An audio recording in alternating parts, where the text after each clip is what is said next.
El rey invita a cuánta gente haya alrededor, buenos y malos, para que llenen su casa, su fiesta de las bodas. Pero antes vamos a recordar, como siempre, profecías mesiánicas.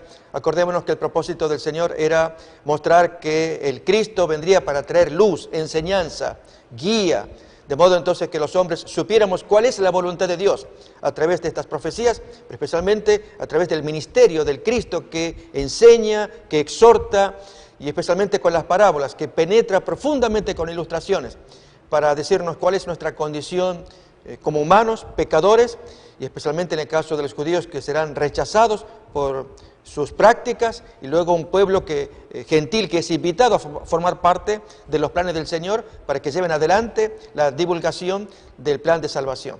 Miremos pues entonces profecías tales como Isaías capítulo 2, versículos 2 y 3, Allí se nos habla de que Israel será cabeza de las naciones y que todos los pueblos son invitados a formar parte de ella porque de allí sale la ley, allí el Señor enseñará. Y efectivamente esto será posible, pero al final de todas las cosas. Pero vamos a repasar este concepto de que en Israel sale la ley de Dios. Jesús quiso que Israel, el pueblo de Dios, Él fuera el depositario y que llevara el mensaje. Pero al traicionar Israel el cometido del Señor, al matar al Cristo, Jesús tiene que actuar. Miremos pues entonces Isaías capítulo 2, versículos 2 y 3. Acontecerá en lo postrero de los tiempos que será confirmado el monte de la casa de Jehová como cabeza de los montes. Esta idea los judíos la mantuvieron durante siglos, creyendo que aún en esta tierra Israel sería constituido como cabeza de todos los montes, es decir, como el principado, como el reinado sobre todos los reyes de la tierra. Y esto es posible, de acuerdo a Apocalipsis, pero después del Armagedón. Acordémonos estos estadios de movimientos divinos en los que ocurren ciertas cosas primero, luego otras. Y en el caso de que Israel sea puesto como cabeza de las naciones, no se produce antes, sino después de que se producen las guerras de las naciones contra el pueblo de Dios, contra el último reducto de gente obediente a la ley de Dios, en que se produce el Armagedón, Apocalipsis capítulo 16. Allí en ese contexto, acordémonos, se dice claramente un versículo: ustedes retengan las vestiduras para que cuando el Señor venga no se les vean las vergüenzas. Esto está en Apocalipsis capítulo 16, versículo 15. Después de ello, Israel se convierte en cabeza de las naciones. Ahí tenemos el texto para acordarnos y luego veremos lo del Armagedón a continuación. Dice allí: he aquí yo vengo como ladrón. Bienaventurado el que vela y guarda sus ropas para que no ande desnudo y vean sus vergüenzas. Traduce otras Biblias también. Y versículo 16, el siguiente versículo: y los reunió en el lugar que en hebreo se llama Armagedón. Es el gran conflicto, incluso armado, contra el pueblo de Dios. Como decía, el último día en que los pecadores pueden ver a los santos. Y los pecadores creían que al destruir a los santos, los 144.000 recuperaban el dominio sobre el planeta. Y precisamente en ese tiempo del Armagedón interviene el Señor, como aparece en el capítulo 19, allí se describe el descenso de la venida de Cristo, el jinete en su corcel blanco, con millones de corceles o ángeles y en sus caballos, simbólicos, lógicamente, bajando del cielo para pelear la batalla del Armagedón. Después de ello, tenemos el milenio, y entonces sí, Israel que se convierte en cabeza de las naciones, entiéndese el Israel espiritual. Esto es, finalmente, el pueblo de Dios, mayoritariamente los gentiles, y en la última parte también, según la profecía de Romanos capítulo 11, el Israel carnal, habrá un avivamiento de mucha gente judía que entienden el plan del Señor, abrazan al Cristo, que lo habían despreciado por siglos, lo abrazan y entonces forman ya el último reducto del pueblo de Dios. Allí se le llama el Israel espiritual, o los 144.000, una profecía sumamente interesante de Apocalipsis. Bien, en este contexto, dijimos, posterior al Armagedón, posterior al final de la tierra, allí en el cierre de las plagas, el último castigo de Dios sobre el planeta, se cumple el texto que estamos leyendo de Isaías capítulo 2, versículos 2 y 3. Lo leemos otra vez. Acontecerá en lo postrero de los tiempos que será confirmado el monte de la casa de Jehová como cabeza de los montes, y será exaltado sobre los collados, y correrán a él todas las naciones, allí al monte de la casa de Dios, a Jerusalén. Y vendrán muchos pueblos y dirán, venid, subamos al monte de Jehová, a la casa del Dios de Jacob, y nos enseñará sus caminos, y caminaremos por sus sendas, porque de Sión saldrá la ley, y de Jerusalén la palabra de Jehová, la palabra autoritativa del Señor. Bien, esta es una profecía que lógicamente esperamos su futuro cumplimiento. Las profecías de Apocalipsis en particular van camino al cumplimiento de Isaías capítulo 2. En el caso de la parábola que vamos a estudiar, allí interviene el antiguo Israel y el nuevo Israel espiritual, esto es la iglesia gentil. Y entonces vamos a ver la parte que le toca a cada uno, y como dijimos, al final, allí ya en medio del Armagedón, el Israel carnal tiene una resucitación, de acuerdo a la profecía de Romanos capítulo 11, y entonces mucha conversión de judíos ortodoxos, judíos carnales diríamos así, que abrazan al Cristo, como dijimos, al cual habían despreciado por siglos, lo abrazan y forman entonces el Israel pleno. Pero allí entonces tenemos la iglesia cristiana mayoritaria, gentil, y los judíos que están convirtiéndose también. Una escena preciosa.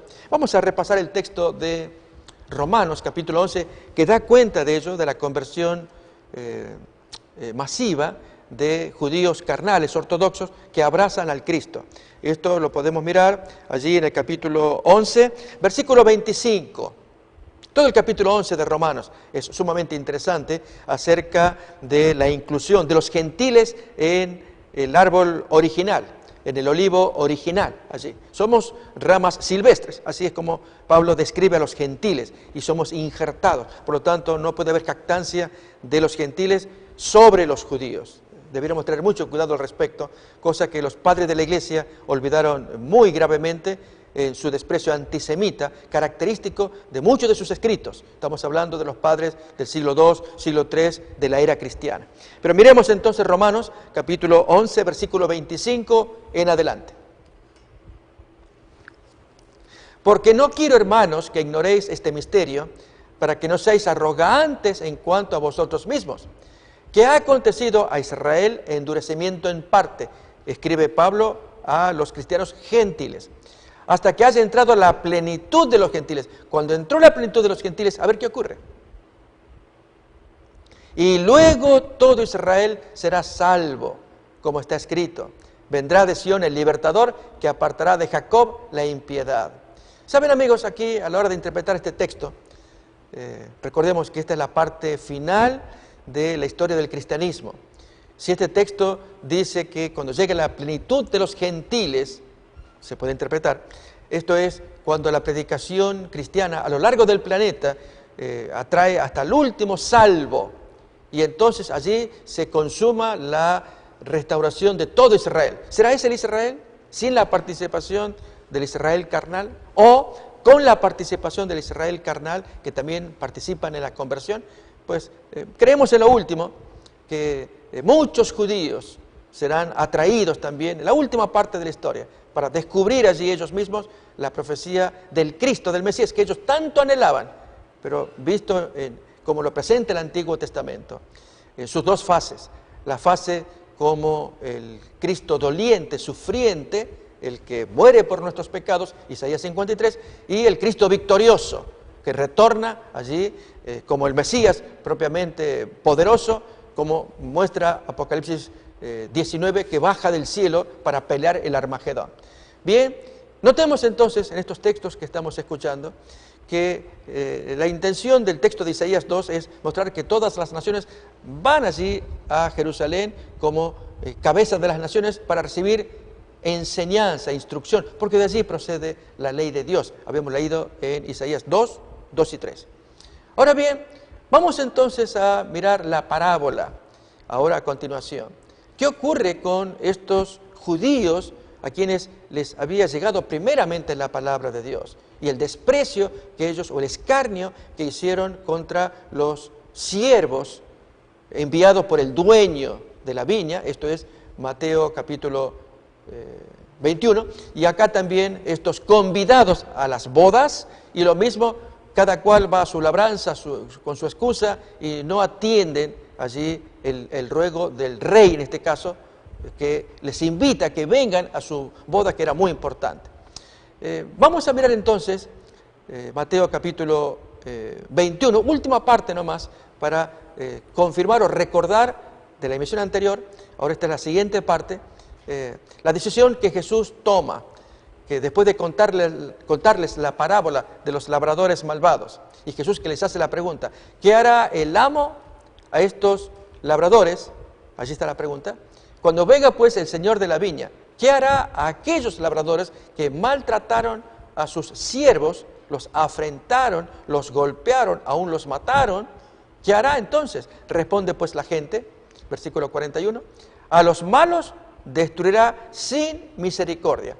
Y esa sentencia la pronuncian ellos, cuando Jesús les contó la parábola, y se cumplió literalmente con la destrucción que hiciera Tito a la ciudad de Jerusalén en el año 70. Y arrendará su viña a otra gente, en este caso son los gentiles, que le paguen el fruto a tiempo. Es decir, que le otorguen, le rindan los frutos que el dueño exige de esa viña y se los va a dar a otra gente que son los gentiles. Entonces ahora, versículo 43, miremos la sentencia del maestro. Por lo tanto, les digo a ustedes, que el reino de Dios será quitado de vosotros y será dado a gente que produzca los frutos de él. ¿Sí? Bien, vamos a mirar ahora Mateo capítulo 22. Ahora sí estudiamos la siguiente parábola, que a su vez se compone de dos partes. Una primera en que se invita a los primeros invitados y ellos presentan excusas. Esta parábola es parecida a otra que se mira en Lucas capítulo 14, la parábola de los pretextos. Allí un caso muy interesante en que Jesús es invitado también a una fiesta, a una comida, y el maestro tiene palabras que dedica al dueño. Cuando él le dice, cuando tú invites a la gente, no invites a la gente rica, a la gente que te puede pagar, porque ya te pagaron allí. Invita a la gente pobre, a los mancos, a los enfermos, a los sordos, a los ciegos. Eso no te lo pueden pagar, Dios te lo va a pagar. En eso aparece alguien distrayendo la atención, si nos acordamos de esa parábola que ya miramos, pero vale la pena recordar, Lucas 14, cuando distrae la atención del deber práctico, terrenal, lo mandó al cielo. Bienaventurado el que come pan en el reino de Dios. Y Jesús, mirándolo, le dirige una tremenda parábola, la parábola de los pretextos, de las excusas. Bueno, esta es la que vamos a mirar en otros términos. Recordemos que Jesús tenía la misma enseñanza, pero usaba distintas ilustraciones. En algunos casos, una ilustración enriquece la anterior, le da detalles nuevos, frescos, para que uno vea nueva luz en ese mensaje. La esencia es que el Señor sigue manteniendo en pie su invitación, llama a la gente, primeramente a los judíos, luego entonces a los gentiles, les invita, vengan a mi fiesta. Bien, ahí tenemos ya Lucas capítulo 14, 12. Es para que hagamos este recordatorio nomás, amigos. Considero que a veces es importante retener los textos, aunque tengamos varias emisiones sobre el mismo tema, para que los textos se fijen en nuestra mente. Esta es la parábola a la que hacía referencia en Lucas 14. Dijo también al que lo había convidado, cuando hagas comida o cena, no llames a tus amigos, ni a tus hermanos, ni a tus parientes, ni a vecinos ricos, no sea que ellos a su vez te vuelvan a convidar. Y ya, te pagaron. No hay premio de parte del cielo. 13. Pero cuando hagas banquete, noten aquí la descripción que hace Jesús, porque esta reaparece después, exactamente igual, en la parábola de los pretextos, que se la dedica a este individuo que quiso distraer la atención de la enseñanza del maestro. Jesús le sigue hablando al dueño. Cuando hagas banquete, llama a los pobres, a los mancos, los cojos, los ciegos. Y serás bienaventurado porque ellos no te pueden recompensar, pero te será recompensado en la resurrección de los justos. Y miremos entonces el versículo de distracción. Oyendo esto, uno de los que estaban sentados con él en la mesa, disparó allí con una frase, un mensaje para distraer a la gente. Bienaventurado el que come pan en el reino de Dios. No, aquí había un deber práctico acá en la tierra. atiende a los mancos, a los cojos, a los enfermos, ayuda a esa gente, invítales a comer, dales un servicio. Esa gente no te lo puede pagar, Dios te lo va a pagar. Dedícate a la gente aquí de la tierra muy necesitada. Pero este individuo, en lugar de prestar atención a esa lección práctica, terrenal, allí se lisonjea creyendo que hablando de Dios y del cielo obtiene premio. Más bien demuestra el total descuido de sus deberes terrenales. Por eso, entonces, a continuación, lo que sigue, la parábola de los pretextos. Entonces dice, Jesús le dice, un hombre hizo una gran cena y convidó a muchos. Y a la hora de la cena, envió a su siervo a decir a los convidados. Así que ya habían sido invitados la primera vez, habían aceptado a esa gente para que se haga la cena. Pero entonces, en esta segunda invitación, les dice, venid que ya está todo preparado, vengan. Y eso es lo que fastidia al amo, las excusas de esta gente. Ponen pretextos, ponen dilaciones, no cumplen con la promesa inicial de que ellos iban a participar de una cena que el dueño allí quería homenajearles. ¿Qué dice a continuación? Y todos a una comenzaron a excusarse. El primero que dice, he comprado una hacienda, necesito ir a verla, te ruego que me excuses. El otro que dice, he comprado 5 yuntas de bueyes y voy a probarlos, te ruego que me excuses. Otro dice, acabo de casarme, no puedo ir. ¿Acaso no podía llevar a su esposa? ¿No podía el de la yunta de bueyes esperar? El que compró la hacienda no podía esperar, ir a la fiesta, ser cortés, cumplir con el compromiso. Pero más bien se muestra el egoísmo de que cada cual atiende lo suyo en lugar de atender el pedido del amo, del dueño. Así en la vida espiritual. Dios quiere que se atienda su pedido. Y es, si el Señor ordena, quiero ver frutos en ti. Quiero verte cambiado. Quiero ver que dominas tu carácter feo que tienes. Yo quiero ver frutos. Eres impaciente, grosero. Eres quejumbroso. Una persona mal hablada. Una persona rencillosa, envidioso. Amigos, la dejamos ahí permanentemente, pecados que nos caracterizan y que Dios quiere frutos, es decir, cambios, que le demos un regalo a Dios de un carácter agradable. Pero en lugar de ello, en lugar de prestar atención al amo, salimos con pretextos. Yo no puedo, no creo, al culto, discúlpame, no puedo ir a la iglesia, yo tengo muchas cosas y estamos así. Y no queremos escuchar la palabra de Dios, ya sea en una iglesia donde hay un predicador, o te invito a leer un libro, no tengo tiempo, y no queremos leer la palabra, etcétera. ¿Qué tiene que hacer Dios? Bien, veremos cómo sigue la parábola. Vuelto el siervo, hizo saber estas cosas a su señor, y entonces enojado el padre de familia, dijo a su siervo, ve pronto por las plazas y las calles de la ciudad, tráeme acá a los pobres, mancos, cojos y ciegos. ¿Nos acordamos? Que esto ya había sido escrito allí en el versículo 14, que era el mensaje que Jesús le dio al dueño de la casa y que luego entonces el otro individuo interrumpió. Bueno, aquí aparece nuevamente, tráeme acá a los pobres, a los mancos, los cojos, los ciegos.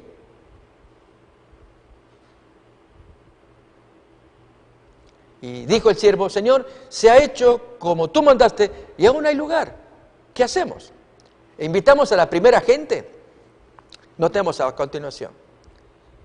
Dijo el Señor al siervo, ve por los caminos y por los vallados y fuérzalos a entrar, para que se llene mi casa. Quiero que todo el mundo venga a mi fiesta.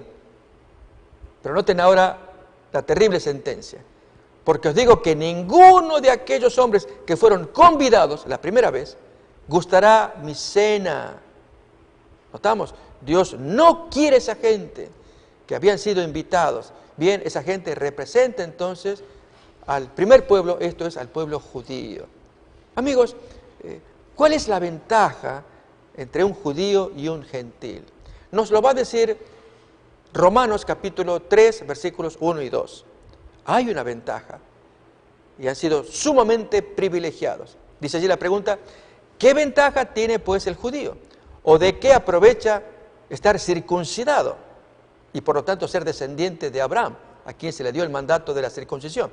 Versículo 2 dice la ventaja. Mucho en todas maneras. Primero, ciertamente, que les ha sido confiada la palabra de Dios. En eso el judío les gana a todos los pueblos de la tierra, porque solamente a ellos se les reveló la palabra de Dios. Lo que llamamos hoy Antiguo Testamento, ellos le llaman Tanaj, Mikra, la ley escrita, en fin, los libros del Antiguo Testamento. Mientras que hay otros pueblos que tienen escrituras sagradas como el Corán, entre los islámicos, el Zend-Avesta, allí en otros pueblos también. Hay muchos pueblos que tienen sus respectivos libros sagrados. Sin embargo, son hechura de hombre. Libros inteligentes, en algunos casos, con frases y sentencias bien logradas de la sabiduría humana. Pero lo que es voz de Dios, revelado por los profetas, por obra del Espíritu Santo, eso fue legado solamente a los judíos. Así que teniendo semejante ventaja, Dios les invita primeramente a ellos. Y entonces presentan las excusas. Vamos pues entonces ahora a Mateo capítulo 22. Vamos a repasar esta parábola. Ya miramos una similar de Lucas 14, ¿sí? La parábola de los pretextos, dijimos así. Ahora Mateo 22, desde el versículo 1, una primera parte también similar para una parábola de los pretextos. Respondiendo Jesús les volvió a hablar en parábolas, diciendo: el reino de los cielos es semejante a un rey que hizo fiesta de bodas a su hijo. Aquí, amigos, vamos a detenernos en un momento más, vamos a leer la parábola, para contarles que este tema de las bodas del amo, del rey, a su hijo, es un concepto bíblico muy importante, porque va a aparecer con frecuencia en otras partes de la Biblia, especialmente allí cuando Pablo escribe que la iglesia se está preparando como una esposa para Cristo, o Apocalipsis, allí en el capítulo 19, una bienaventuranza a todos aquellos que vienen a las bodas del Cordero. Y entonces, esta expresión, las bodas del Cordero, invitados a las bodas, a un casamiento, lo queremos examinar, y esta parábola nos va a ayudar a entender lo que el Maestro quiso decir, ¿sí? Vamos entonces a continuar con la lectura. Ahí tenemos los textos, que esto ya lo analizaremos más adelante. Gocémonos y alegrémonos y démosle gloria, porque han llegado las bodas del Cordero y su esposa se ha preparado. ¿Notamos? Esto es Apocalipsis 19. Así que, debido a estos textos y varios más que iremos mirando, del resto de la Biblia, esta parábola de Mateo 22, prestémosle atención. Leemos. El reino de los cielos es semejante a un rey que hizo fiesta de bodas a su hijo. Y envió a sus siervos a llamar a los convidados a las bodas, pero estos no quisieron venir. ¿Ya notamos los pretextos? Volvió a enviar a otros siervos, diciendo: decid a los convidados. Noten, amigos, la insistencia del amo. Ya miramos un texto en la emisión anterior de 2 de Crónicas, capítulo 36, versículos 15, 16. El amor que Dios tenía por su habitación, ahí lo vamos a leer otra vez, por su gente, por su pueblo, que enviaba permanentemente mensajeros tras mensajeros, que eran los profetas. Pero ¿qué hacían con los profetas? Los escarnecían, les hacían daño. Esta gente pecadora no quería escuchar el llamado de misericordia que el dueño les exigía a ellos, que escuchen la voz de los mensajeros para su arrepentimiento. Leemos ahí: y Jehová, el Dios de sus padres, envió constantemente palabra a ellos por medio de sus mensajeros. Y esta expresión que viene muy bonita, porque Él tenía misericordia de su pueblo y de su habitación. Amigos, cuando viene la destrucción por Nabucodonosor, que fue terrible, otro tanto ocurrió con Tito, el general romano, que destruye a Jerusalén en el año 70, Nabucodonosor lo hace en el 586 a.C., dos grandes destrucciones que sufre Jerusalén. Dios es malo, terrible Dios. El texto está diciendo, tenía misericordia, pero no escuchan, se acaba la misericordia y comienza el proceso de destrucción. Tanto aquí, 586 a.C., por mano del rey enemigo babilonio Nabucodonosor, y aquí por medio de los ejércitos romanos al mando del general Tito, que destruye Jerusalén. Ahí tenemos imágenes, escenas terribles de ambas destrucciones. Recordemos, esto ocurre porque Dios ama a su pueblo, pero les invita a que escuchen los mensajes de amonestación. Vamos a ver a continuación uno. Yo les invito. Fíjense cómo se expresa este último profeta. Cristiano para los judíos, muerto el cual se terminó la gracia para la nación judía, de acuerdo a la profecía de las 70 semanas. Allí Dios, en Daniel 9, menciona que habría 70 semanas de gracia para el pueblo, para su pueblo. Eso le dice Dios a Daniel: para tu pueblo hay 70 semanas, la última de las cuales aparece el Cristo. Como esa profecía de Daniel 9 se dan las fechas, desde la salida de la orden real hasta el Mesías, hay tanto periodo, profecía sumamente importante, porque es la que le valió a Jesús para identificarse a sí mismo, como el Cristo, cuando él decía, se ha cumplido el tiempo, creed al Evangelio. ¿El tiempo de qué? Vamos a ver el texto. Les invito allí en Marcos capítulo 1, versículo 14-15. Reparemos en la palabra de Jesús. Él sabe lo que está diciendo porque se basa en la profecía. Miremos. Después que Juan fue encarcelado, Jesús vino a Galilea predicando el evangelio del reino de Dios y decía: el tiempo se ha cumplido y el reino de Dios se ha acercado. Arrepentíos y creed en el evangelio. Acordémonos, evangelio significa buenas nuevas. Entonces, ¿el tiempo de qué? De esta profecía de las 70 semanas. Bien, allí en las 70 semanas, en la última, en que aparece el Cristo, la profecía indicaba que se sellaría la profecía y al profeta. Ahí tenemos ya para mirar una descripción. Ahí tenemos en la línea arriba, en el semicírculo, que dice 70 semanas, o sea 490 días años, y que habría un tiempo para los judíos, como reza Daniel 9:24, dividida en 3 grandes partes, 7 semanas, luego 62 semanas, y luego la última semana, que son 7 días, años, partido en 2 partes, está la cruz en el medio. Bien, son las 3 grandes partes, diríamos 4 quizás, pero decimos 3, al final de la cual, en el año 34, se sella al profeta. Así dice entonces Daniel 9:25. La palabra allí es Naví, que significa profeta, pero nuestras Biblias traducen como profecía. Pero en verdad debiera traducirse como profeta. ¿Por qué? Porque en ese año, en octubre de ese año, apareció el último gran profeta de Dios para los judíos, y al cual lo mataron. ¿Queremos ver quién era ese profeta? Ahí tenemos, vamos a leer el texto primeramente. Sabe pues y entiende que desde la salida de la orden para restaurar y edificar a Jerusalén hasta el Mesías príncipe, habrá estos periodos, 7 semanas y 62 semanas, se volverá a edificar la plaza y el muro en tiempos angustiosos. Y versículo 24, vamos a leer el 24, ahí es donde se dice para qué serían las 70 semanas. Están determinadas sobre tu pueblo, dice allí, y sobre tu santa ciudad, para terminar la prevaricación, poner fin al pecado, expiar la iniquidad, traer la justicia perdurable, y esta expresión, amigos, y sellar la visión y al profeta. Acordémonos, la palabra en hebreo allí es Naví, y Naví significa profeta, no profecía. Efectivamente, allí, en ese tiempo del año 34, se sellan los labios del último profeta. ¿Quién es?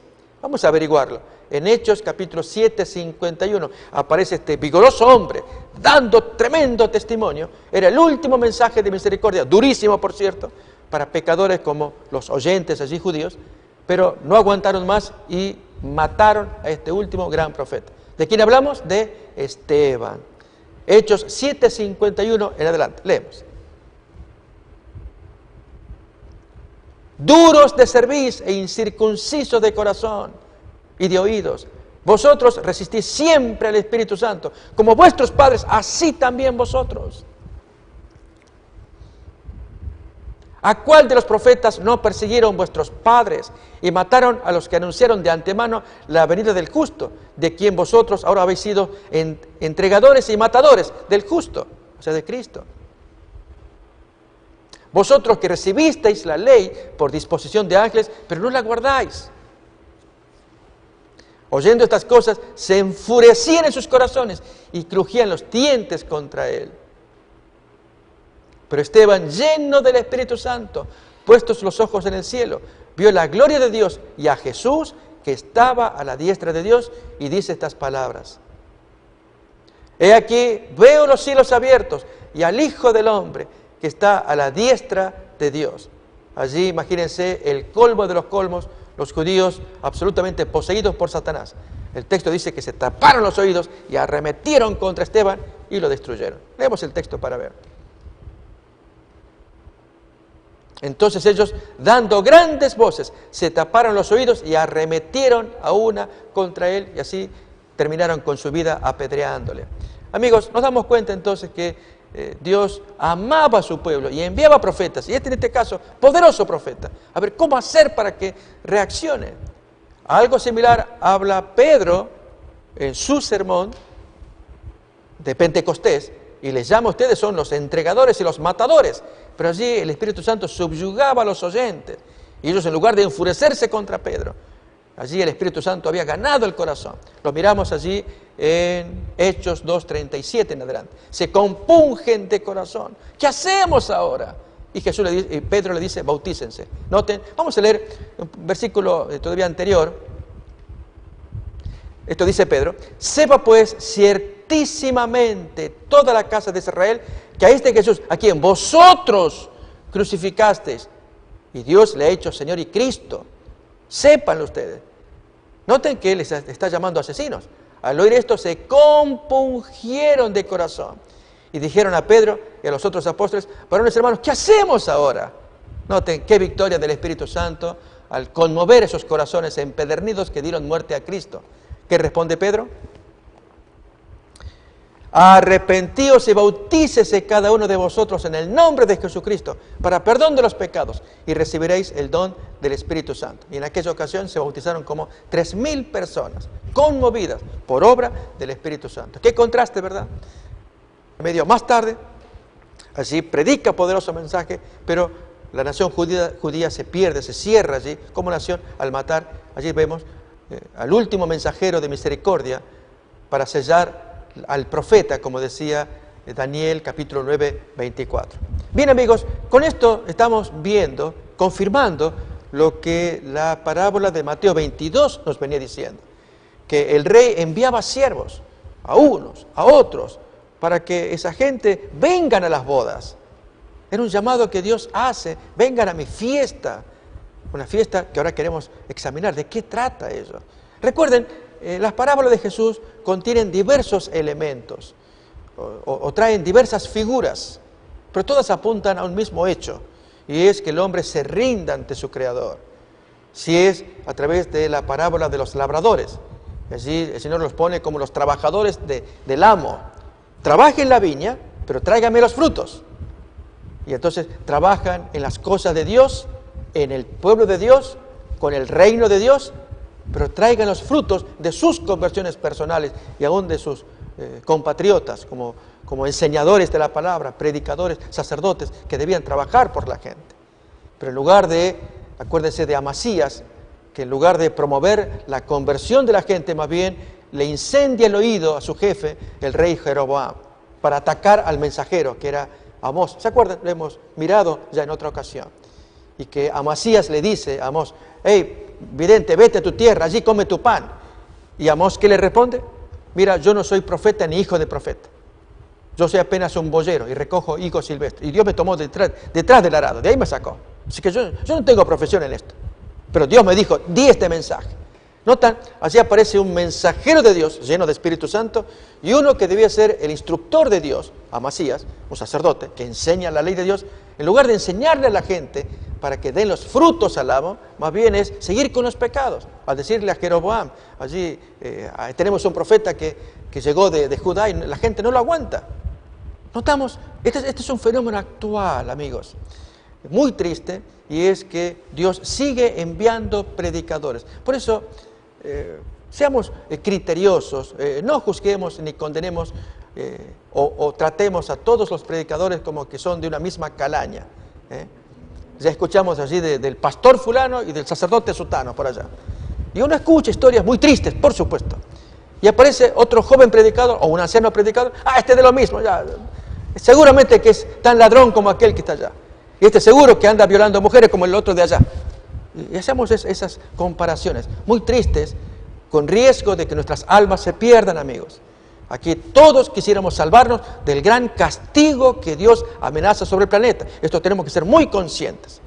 Y por lo tanto, no hay forma de escapar del castigo con esas burlas nuestras, creyendo que somos más sabios. A mí no me va a engañar porque yo ya sé que aquel otro de allá, que aparece en internet, míralo, ahí aparece, estafa a la gente con su teología de la prosperidad. Cuando él le dice a la gente, a ver, muéstrenme o siembren acá $200 que van a recoger $2.000. Y la gente, pobrecita, deja los 200 creyendo que Dios le va a bendecir y los 200 van a las arcas del pastor. Y Dios no contesta nada. Es cierto, ocurren esas cosas. Yo les conté una vez de este predicador en portugués, que les dice a la gente, si tienen fe, amigos, demuéstrenlo. Dejen la llave del carro acá y vuélvanse a pie. ¿Cómo? Sí. Ahí tenemos, esto es una cosa terrible que está pasando en nuestros días. Y apelando a nuestros egoísmos personales, se enseña a la gente que podemos hacer negocios con Dios.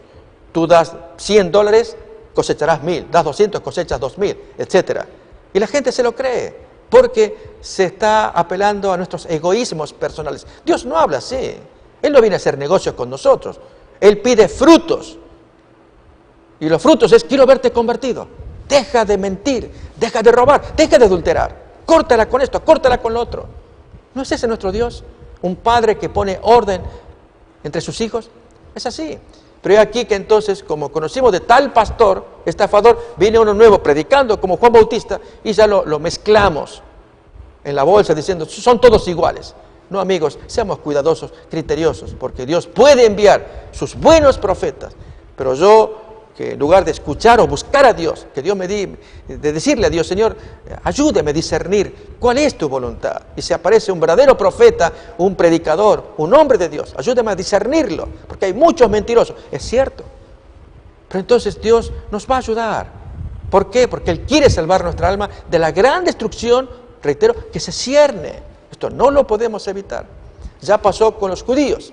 Vamos a volver otra vez a la parábola, miramos nuevamente Mateo 22, estamos leyendo los primeros versículos, y que el amo, el rey en este caso, envía a sus siervos, uno tras otro, pero ellos vuelven con las manos vacías porque esta gente presentan pretextos. Tenemos allí, y envió a sus siervos a llamar a los convidados a las bodas, pero estos no quisieron venir. Volvió a enviar otros siervos, diciendo, decid a los convidados, he aquí, he preparado mi comida, mis toros y animales engordados han sido muertos, está todo dispuesto, vengan a las bodas. ¿Qué les pasa a ustedes? ¿Saben qué no haría Dios para hacer entender a la gente? Y allí es el predicador el que Dios utiliza para que el hombre lleve el mensaje. Y Dios, si Él pudiera, como lo hizo Jesús en sus días, Él apelaba a la gente. ¿Por qué la gente lo seguía? ¿Por qué Él hablaba con autoridad? Así dicen los textos del Nuevo Testamento. Porque Él traía palabras de Dios, no los cuentos que hacían los fariseos con su tradición de los ancianos, y que el rabino fulano, que el rabino sutano, y trae ideas. El Talmud abunda con esas ilustraciones. Palabra de hombre. En cambio Jesús traía palabra de Dios, historias del Antiguo Testamento, como lo prueba allí en Lucas capítulo 4, allí en el sermón, en su sermón en Nazaret, su ciudad, y allí cita entonces lo que pasó con Elías y la viuda de Sarepta, o Eliseo con Naamán, el sirio pagano, leproso. En fin, él trae historias de la Biblia para conmover el corazón. Bien, allí el amo está muy interesado, el rey en este caso, al enviar sus siervos. Miremos el versículo 4, lo hemos leído, vamos a repasarlo. Mateo 22, 4. Volvió a enviar otros siervos diciendo, decid a los convidados, he aquí, he preparado mi comida, mis toros y animales engordados han sido muertos y todo está dispuesto. Venid pues a las bodas. Pero ellos, sin hacer caso, se fueron uno a su labranza, el otro a sus negocios. Y a unos más aventurados, más atrevidos, tomando los siervos, los afrentaron, aún los mataron. Ya es muy grave. Y recuerden que así fue como hicieron con Zacarías, hijo de Joiada, a quienes los pecadores, por orden del rey Joás, ellos mataron nada menos que en el patio del templo. ¿Sí? Y ya fue el colmo de la dureza de corazón, que dentro de la casa de Dios maten a un profeta. Ya es demasiado. Bien, por eso Jesús dijo, todas esas cosas todos esos asesinatos, ustedes lo van a pagar en la última generación antes de la destrucción de Jerusalén. Esto aparece en Mateo 23, 35. Vamos entonces a Mateo 22, 7. Al oírlo el rey se enojó y enviando sus ejércitos destruyó a aquellos homicidas y quemó su ciudad. Amigos, ¿podemos ver históricamente cómo esto ocurrió? Vamos a ver. Voy a invitar a que me acompañen a mirar Mateo capítulo 24 por un lado, luego Lucas 21. Allí los textos tratan de la misma historia, es el sermón profético, se dice así, que Jesús les dio a sus amigos cuando ellos preguntaron, ¿qué señales habrá de tu venida y del fin del mundo? Jesús enumera señales, pero aquí, entre esas señales, comenta las que van a ocurrir con Jerusalén, la destrucción que se cierne.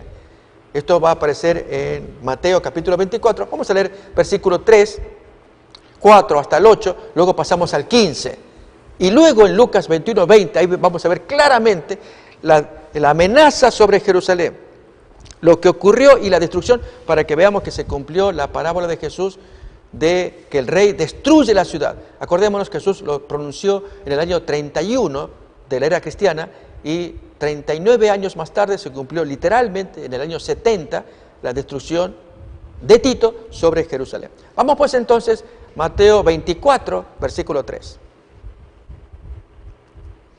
Estando él sentado en el monte de los olivos, los discípulos se le acercaron aparte, diciendo, dinos, ¿cuándo serán estas cosas? ¿Cuáles cosas? Jesús les había dicho que no quedaría piedra sobre estos grandes edificios de los cuales los judíos, los discípulos, se ufanaban. ¿Cuándo serán estas cosas y qué señal habrá de tu venida y del fin del siglo o fin del mundo? Porque creían que con el anuncio de Jesús que no queda piedra sobre piedra era el fin del mundo, ya que se destruía la ciudad del gran Dios. Respondiendo él les dice, ¿veis todo esto? De cierto os digo que no quedará aquí piedra sobre piedra, esto está en el versículo 2, que no sea derribada. Por eso la pregunta del versículo 3, ¿cuándo serán estas cosas? ¿Qué señal hay de tu venida y del fin de todas las cosas? Notamos, este es el versículo 3. Y ahora versículo 4, Jesús enumera las señales. Mirad que nadie os engañe. Porque vendrán muchos en mi nombre, diciendo, yo soy el Cristo, y a muchos engañarán. Y oiréis de guerras, rumores de guerras, mirad que no os turbéis, porque es necesario que todo esto acontezca, pero aún no es el fin. Ustedes van a tener que presenciarlo, no se estremezcan, súfranlo, oren mucho para que no les afecte a ustedes, pero tiene que pasar, porque viene una destrucción mayor que la que ustedes presencian con guerras, es decir, destrucciones de hombre con hombre.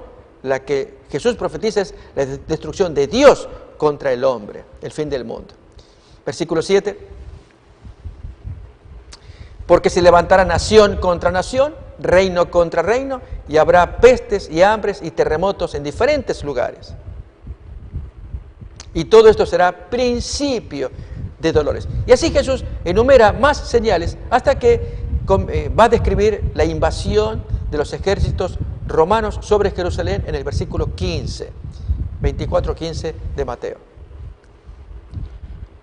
Por lo tanto, cuando veáis en el lugar santo la abominación desoladora de la que habló el profeta Daniel, el que le entienda, ahí vamos a mirar la abominación desoladora en Lucas 21, que es el texto paralelo, allí dice en qué consiste la abominación desoladora, y son los ejércitos romanos invadiendo Jerusalén, sitiando Jerusalén para destruirla. Cuando ocurre eso, entonces los que estén en Judea huyan a los montes.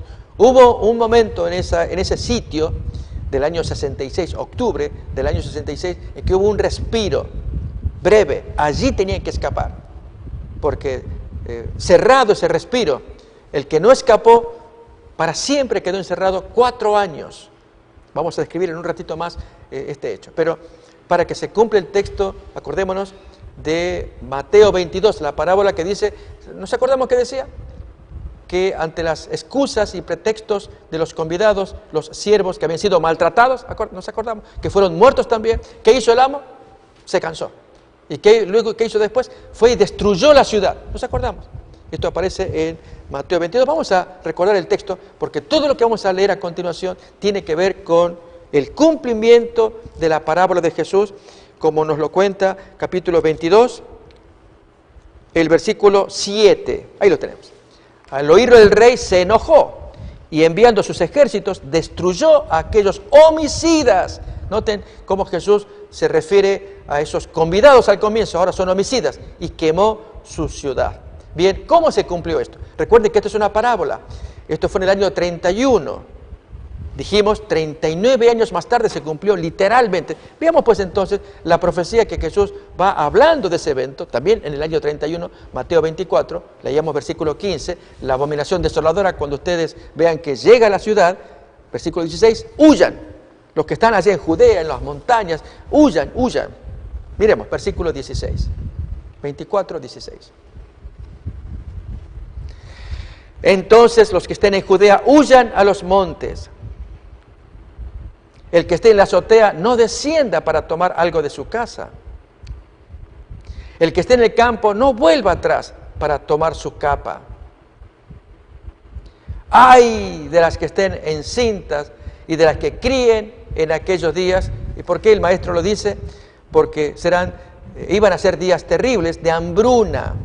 En los 4 años, ahora vamos a mirar este hecho, en que encerrados los judíos sufrirían 4 años de hambre, y las embarazadas y las que amamantan del hambre se comerían a sus hijos.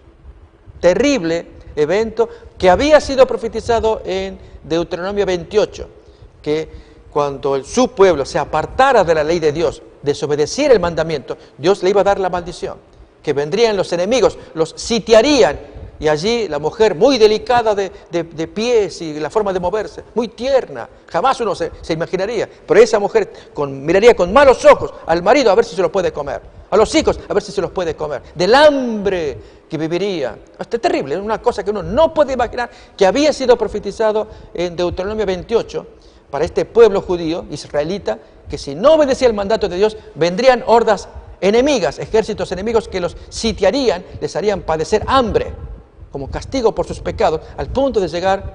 Miremos ahí el texto, vamos a repasarlo.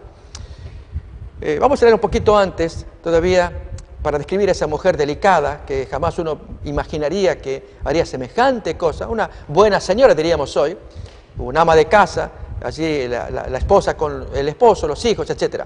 Noten esto: Jehová traerá contra ti una nación de lejos, del extremo de la tierra, que vuele como águila, nación cuya lengua ni siquiera entiendes. Efectivamente, los judíos hablaban hebreo y estos hablaban latín cuando vino el ejército romano. Gente fiera de rostro, que no tendrá respeto al anciano ni perdonará al niño. Son terribles esa gente. Y comerá el fruto de tu bestia, el fruto de tu tierra, hasta que perezcas, y no te dejará grano, ni mosto, ni aceite, ni la cría de tus vacas, ni los rebaños de tus ovejas, hasta destruirte. Pondrá sitio a todas tus ciudades hasta que caigan tus muros altos y fortificados en que tú confías. En toda tu tierra sitiará pues todas tus ciudades y toda la tierra que Jehová tu Dios te hubiere dado. Y comerás el fruto de tu vientre, la carne de tus hijos y de tus hijas que Jehová tu Dios te dio en el sitio y en el apuro con que te angustiará tu enemigo. Noten cómo aquí se describe. Primeramente habla del marido, luego va a hablar de la esposa. El hombre tierno en medio de ti, y muy delicado, mirará con malos ojos a su hermano, a la mujer de su seno, a su esposa, al resto de sus hijos que le quedaren. ¿Por qué los mira con malos ojos? Para comérselos en el día del apuro y del sitio, del hambre que toda esa gente iba a vivir con el sitio de los enemigos. Para no dar a alguno de ellos de la carne de sus hijos que él comiere, por no haberle quedado nada en el asedio y en el apuro con que tu enemigo te oprimirá en todas tus ciudades. Ahora toca el turno de la esposa. La tierna y la delicada entre vosotros, que nunca la planta de su pie intentaría sentar sobre la tierra, de tan delicada ella para caminar también, de pura delicadeza y ternura, mirará con malos ojos al marido de su seno, a su hijo, a su hija, diríamos a su bebé también, al recién nacido que sale de entre sus pies, y a sus hijos que diere a luz, pues los comerá ocultamente, por la carencia de todo, en el asedio y en el apuro con que tu enemigo te oprimirá en tus ciudades. Notamos, amigos, por algo Jesús había dicho, que habíamos leído Esto ocurre, notemos, si no cuidares de poner por obra todas las palabras de esta ley que están escritas en este libro, temiendo este nombre glorioso y temible, Jehová tu Dios. Todo esto te va a pasar si no respetas los mandamientos de Dios. Así opera el Señor. Nos da el mandamiento para que obedezcamos. Los desobedecemos, ni imaginamos la ruina que cae sobre nosotros. Y mandamientos de amor, de obediencia. O creemos que podemos violar el mandamiento impunemente y salir airosos. Ya la hice. Forniqué acá 10 veces y la pasé bien. No, mis amigos, si Dios ordenó un mandamiento, prestémosle atención. Bien, Jesús había dicho, ay de las que críen en aquellos días. Vamos pues ahora a Lucas 21, versículo 20. Allí la abominación desoladora que sitia a Jerusalén. Y la descripción del sitio, el momento en que pudieron escapar, fue cuando Sestio Galo, general romano, enviado por el emperador Nerón, gobernador de Siria, viene aquí a Jerusalén y él sitia, pero algo le pasó a ese hombre. Y en 2 ocasiones sitió. La primera, los judíos lo contraatacaron en sábado. Jesús les dijo, no huyan, oren para no ir en sábado. En el segundo sitio de Sestio, allí los cristianos pudieron escapar porque Sestio de repente se regresó y los cristianos escaparon. Pero luego cuando vuelven los fascinerosos judíos, por 4 años no dejan salir a nadie. Y en eso vienen las hordas romanas. Primero Vespasiano, luego su hijo Tito, hasta destruir absolutamente Jerusalén. Leamos pues Lucas 21, 20 en adelante, hasta el versículo 24. Pero cuando viereis a Jerusalén rodeada de ejércitos, o sea, la abominación desoladora de Mateo 24, 15, sabed entonces que su destrucción ha llegado. Entonces los que estén en Judea huyan a los montes, y los que en medio de ella váyanse, y los que estén en los campos no entren en ella. Estos son días de retribución para que se cumplan todas las cosas que están escritas. ¿Dónde, amigos? Leíamos Deuteronomio 28, versículos 49 hasta el 58, habíamos leído hace un momento, para que se cumplan todas esas profecías de calamidades para los desobedientes. 23. Ay de las que estén encintas y de las que críen en aquellos días, porque habrá gran calamidad en la tierra e ira sobre este pueblo. Y ahora sí, entonces, el año 70, descrito en este versículo. Y caerán a filo de espada, y serán llevados cautivos a todas las naciones, y Jerusalén será hollada por los gentiles, hasta que los tiempos de los gentiles se cumplan. Leamos nuestro último texto, Mateo capítulo 22, versículo 7. Y así daremos paso a la siguiente emisión, en que continuaremos con el estudio de esta parábola de Mateo 22. Al oírlo el rey se enojó y enviando sus ejércitos destruyó a aquellos homicidas y quemó su ciudad. Notamos, Jesús ya lo vio todo y Él les dice al pueblo, ustedes no aceptaron la invitación de que vengan a las bodas. Cada cual hizo lo que quiso, hasta persiguieron a los siervos o profetas, los mataron. Bien, yo los trato de asesinos a ustedes. Y Dios tuvo que actuar con justicia porque despreciaron la voz de Dios en las personas de los profetas. Amigos, Dios nos está llamando. Dios les llama a ustedes, me llama a mí. A que escuchemos la voz de la palabra de Dios, su sagrada enseñanza. Allí están sus mandatos, sus lecciones, sus parábolas, su llamado tierno, amoroso. Hijos, arrepiéntanse, dejen los malos caminos. Todo va a ir a juicio. Tantas veces que lo hemos leído y hemos escuchado. Queremos hacer caso, queremos abrir nuestra alma para que Dios saque fruto. Esto es una conversión, cambios que tiene que haber en nuestro corazón. Amigos, esta es la invitación que hacemos desde acá, de la producción, para todos ustedes, para que formemos un equipo, gente, iguales, somos de carne y hueso, con las mismas, la lengua y cultura, pero con un mismo sentir, es amar a Cristo y obedecer sus mandatos. Ojalá que Dios toque sus corazones, que toque el mío, que queramos obedecerle, es nuestro deseo y nuestra bendición.